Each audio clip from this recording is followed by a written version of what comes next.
Mooji. Hello. Thank you to be so patient and compassionate with us. When you were talking about postponing,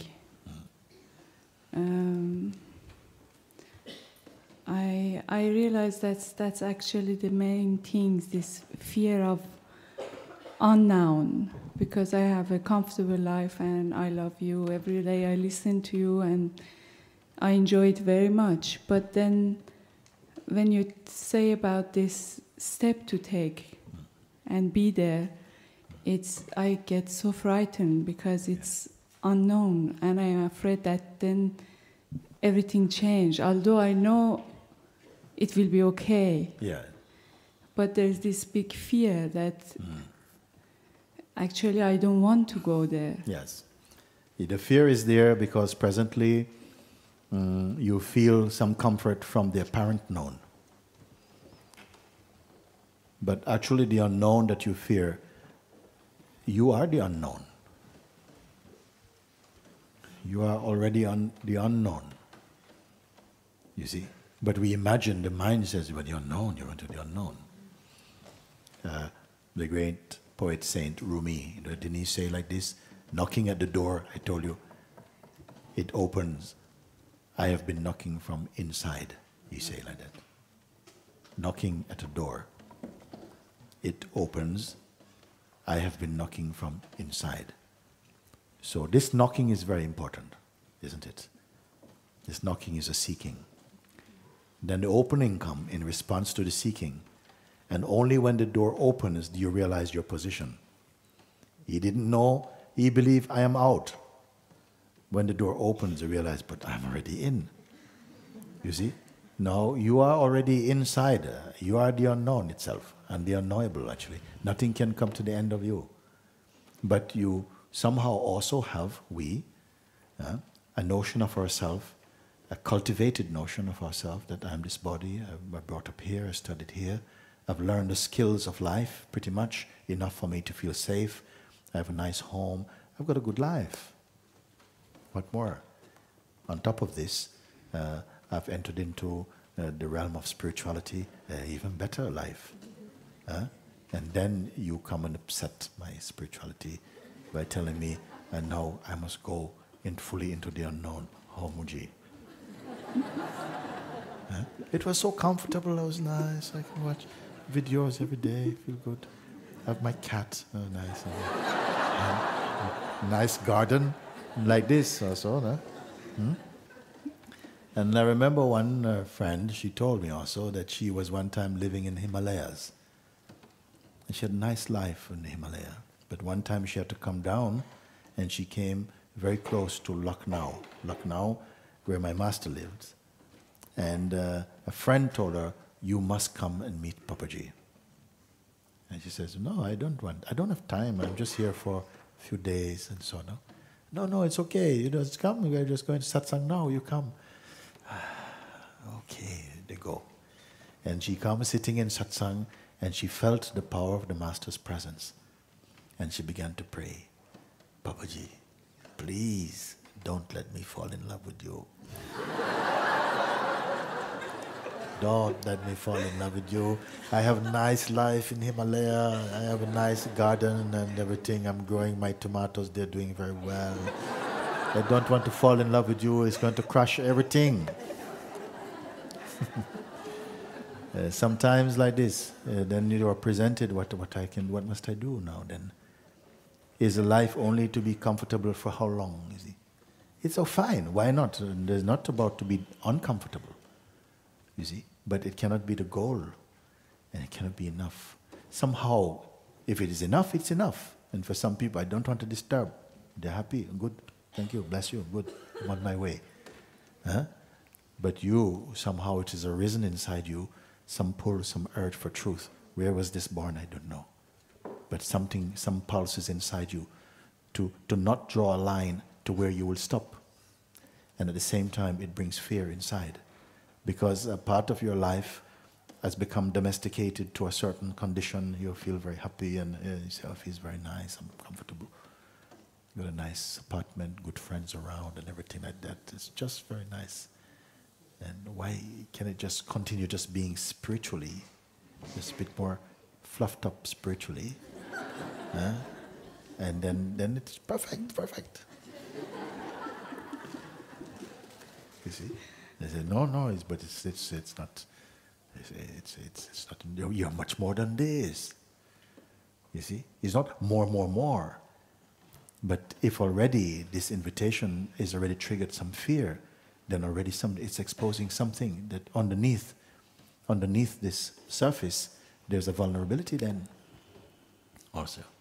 This is not blame, but you're looking. So your world is not so comfortable. You see, it needs protecting. What is it in you that does not need protecting? Because it can never be vulnerable. Everything is going to be vulnerable because everything is transient, everything is impermanent and passing. It's not a pessimistic outlook.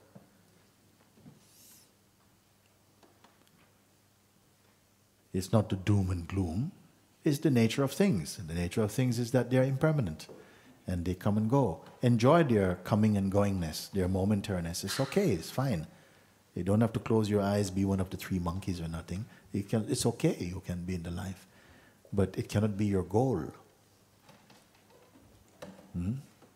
For thousands of years, human beings have aspired to make this world a certain place. And none of them are around now in those forms. And the empires they build, today's archaeologists are digging with toothpicks to uncover. What can you keep? You see? So it's fine up to a point. Everything is fine, actually. To be free, not to be free, it's fine. But it is your good fortune that life compels you to go beyond the surface into the depth of your being. And the mind says, oh, the great unknown. The known is very limiting, quite dull, actually. The minute you think you know something, it goes to sleep in you. The unknown is alive, it's fresh, it's unconquered and unconquerable. And it's not somewhere else. It's here.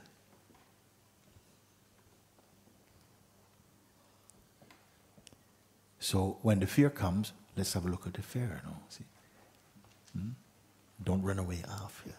No, let it come. Welcome, come, and see if there's a message in the fear. What does it say about you, who you are, what you stand to lose? No physical kingdom is permanent, but there's something in you which is timeless. And it is worth discovering, in my view. What is your view? Definitely it's not a physical attachment or material attachment. Yes. Because I never had it, and fear of losing control. Yes. How much control do you presently have?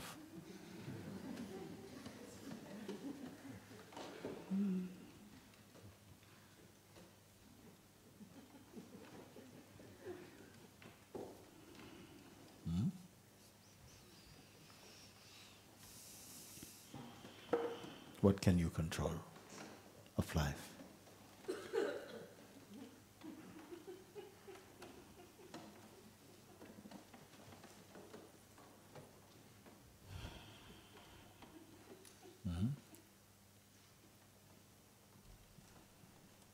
Come here.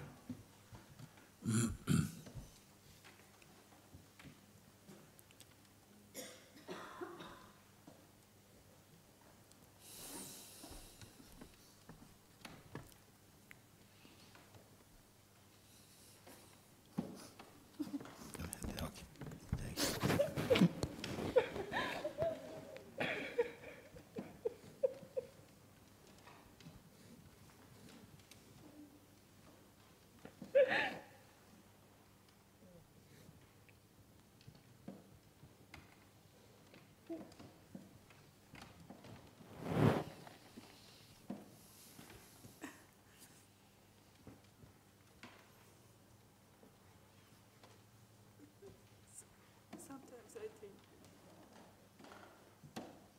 if you just leave your body and then... Come and sit down, yeah, and speak, take this thing. Yeah. You know, I was living in India at the time that Papuji was alive. Yes. And people were going to sing him, and I was not interested.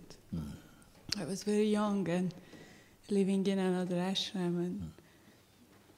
And then now I know you, and then today all the time I was thinking about Rumi and Shams, that when the Shams leave and Rumi stay with this pain, I was thinking, if you leave your body, and then what I do with all this fear. And I know, some part of me know everything is okay. So each time I'm doubting, I just remember you say, you are okay, everything happening that it should be. But then sometimes I think, do I'm sleeping, or I'm wasting my time, or I'm just ignoring where I have to go? So all this doubt come, and then the root, it's just, I find the fear. Yes. That it's not actually, it's real fear, but I don't know from where it comes. I'm still here. Yes. And looking together with you. Don't put it down. Keep it. I'm looking together with you today, now, into the most important topic in the human kingdom. Who are you? And not merely just for intellectual curiosity or entertainment, but to open up something that seems to be in denial, a space in yourself.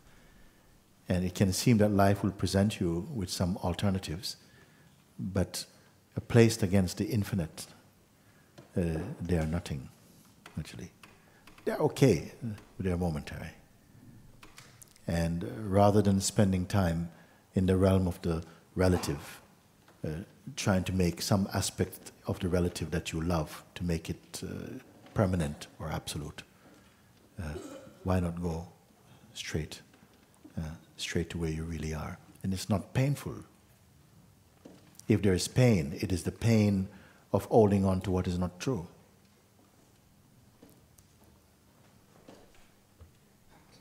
Such a great adventure.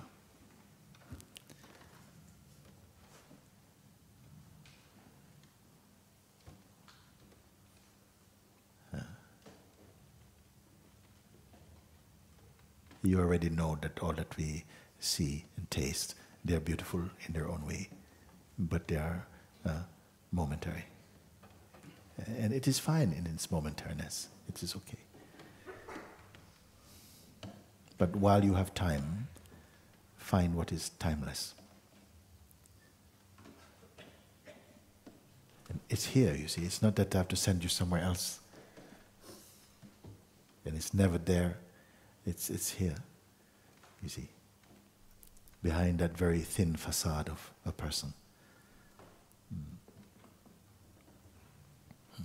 And there's no pictures of it. There's no pictures of it.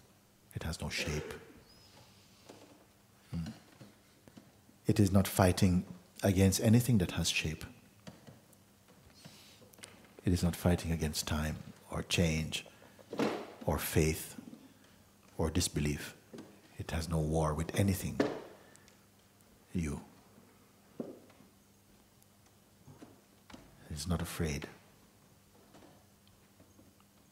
It does not live in the concept of future or past. Ever fresh.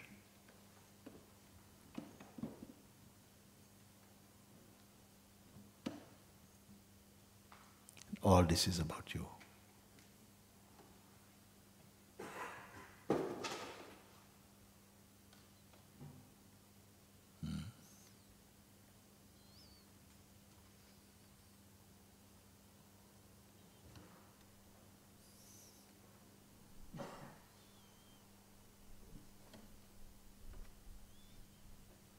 vast is your kingdom.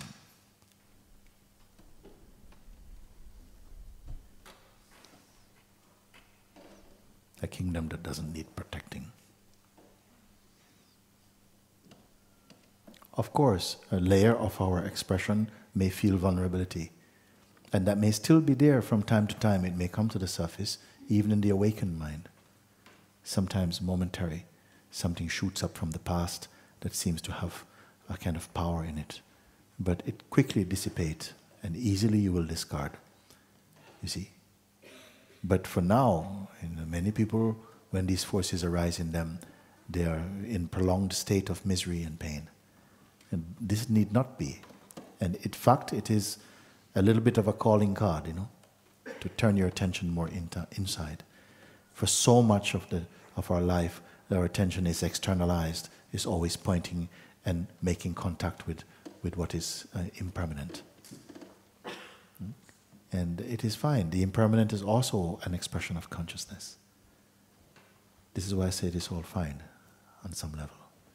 But while you're in this body, what a tremendous opportunity. When consciousness expresses as humanity, that this huge potential is here to contemplate yourself.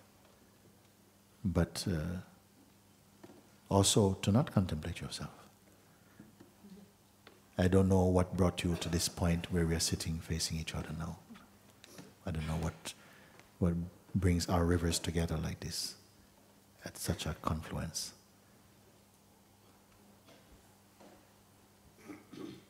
But it is to share, to look together at something that time cannot take away.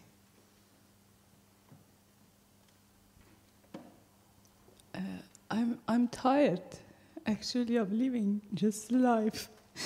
Yes. Yes. A few weeks ago, I live in the mountain, so I have a lot of time to be in the nature and in the mountain, and it's good for me. And I was in the waterfall, and we couldn't go further. I sit there and I was just crying. I hope I arrive like this at home, because I'm tired of just walking in the path. Yes. Yes. This tiredness is itself, I would call it, the birth pains to a deeper realization. For as long as you're fascinated, for as long as you're attracted to the lights of the world, your real discovery is postponed. You'll spend your time there. And you can go to the most beautiful nature, and it can become a kind of trap for you if you wish only to stay there to enjoy only this. But something inside is troubled, and this trouble is a good thing. It means that you don't want the life as it's presently experienced now, here. This is not a fault of life, but of the perceiving of life that is somehow coming through a very narrow perspective. I want to throw all this out.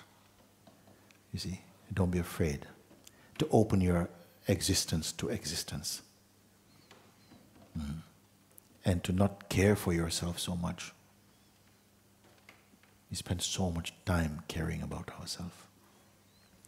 You see, the wrong self keeps you feeling little. I'm not saying you're large, I'm saying you're infinite.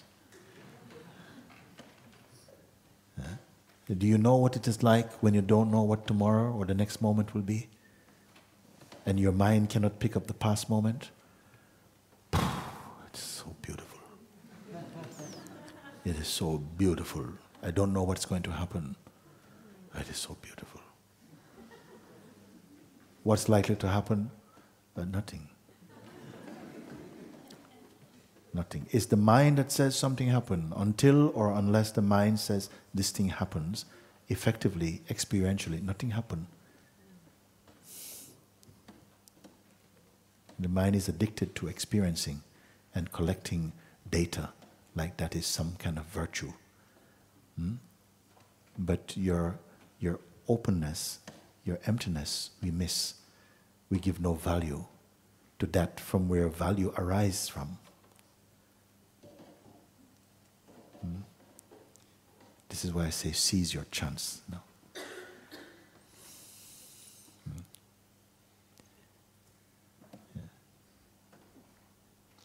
And how will you do it? Dramatically? Not necessarily. Just a little opening inside that says, yes, take me. Something inside. Don't deny grace. Don't stand in front of yourself.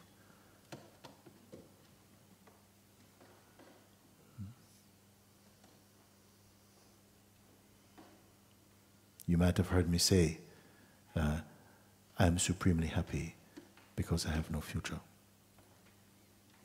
I don't have a life. I am life. You are life. And also the weakness of life. And beyond. And beyond. Beyond where? Beyond here.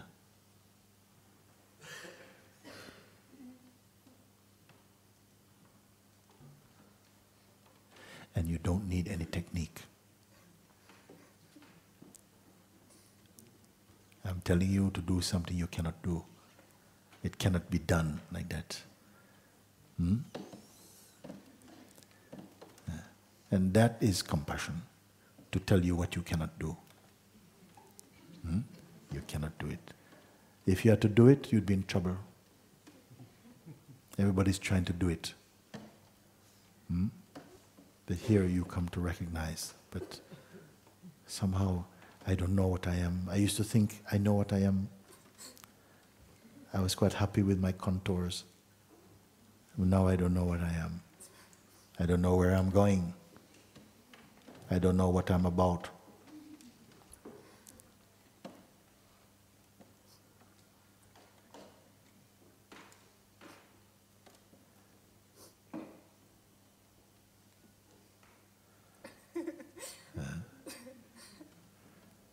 There's a joy deep inside your being, isn't it? Yes. Yeah. You are touching that now, isn't it? Yeah.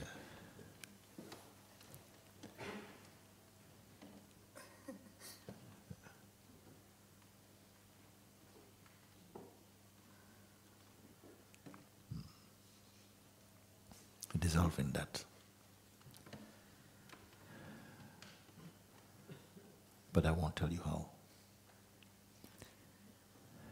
Dissolve in that. But I won't tell you how.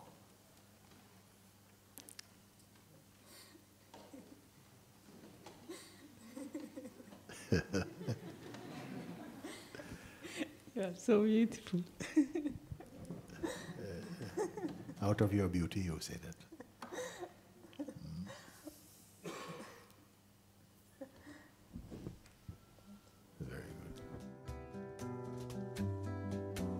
There is an inner stillness, a deeper seeing going on.